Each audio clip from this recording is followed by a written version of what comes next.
Thus far, you have all heard many interesting and swaying arguments made from both the affirmative and negative sides. You're welcome. I will now go on to address and discount some of the points my opponents have made.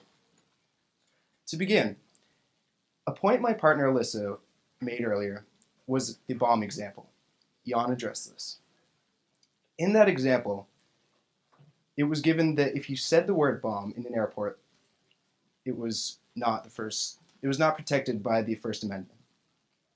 The point my partner Alyssa was making was that you cannot say anything you want, but the government could then investigate you just by saying the bomb.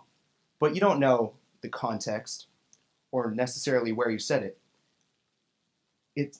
It's crucial to understand that the government could roving wiretap or search your house if you just utter the word bomb in an airport, although not the best example and not something that should be done. It's the location and context of the words you are saying. Also, my opponent Hannah mentioned how drug busts have been made possible by the Patriot Act. This is fantastic. But the Patriot Act was made to stop terrorism, not drugs. This is proof that the Patriot Act is already being abused and not used for its intended purpose. So yes, it is being taken advantage of and not worded specifically enough to stop what is already happening. Although Jan believes you can give a specific example without a name, for example, you cannot. If the description given for a roving wiretap was an average-sized white male with dark hair and blue eyes, how many of us in this very room does that describe? This is why we must have very specific descriptions for intrusive warrants. My opponent spoke of the Patriot Act as though it were making law enforcement against terrorism more effective. According to an article from the Heritage Foundation, 30 terrorism attempts have been thwarted thanks to the Patriot Act. But according to an article entitled Reality Check, Has the Patriot Act Thwarted 42 Terror Attacks? By Ben Swan, quote, among those 30, very few can be traced back to the Patriot Act as a source for prevention. In only about half the cases were arrests made, end quote. Swan goes on to say, the majority of cases on this heritage list, however, were not law enforcement victories. They were simply failed attacks. Without the Patriot Act being in place, the attempts still would have failed, and the terrorists still would have been caught. This shows that the Patriot Act has not made law enforcement more effective or valuable. My opponents seem to think that our country is not effective at stopping terrorism attacks, and we need to impose on our rights and freedoms guaranteed by the Constitution.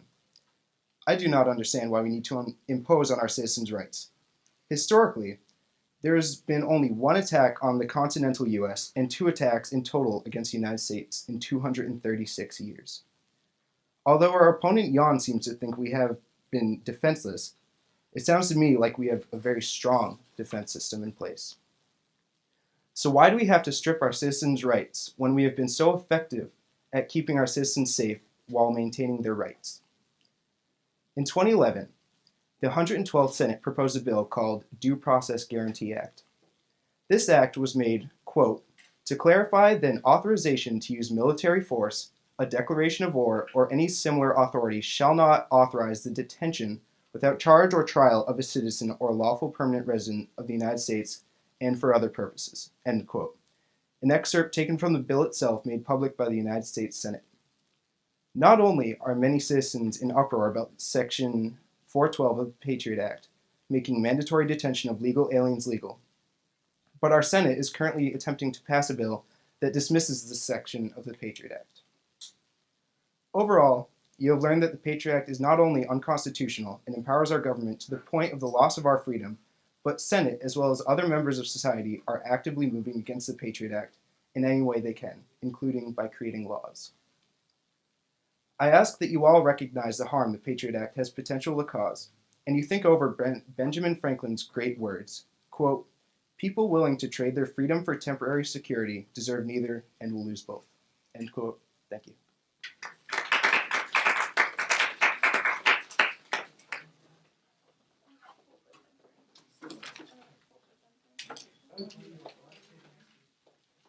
Huh? Yeah, come on. No, it's good.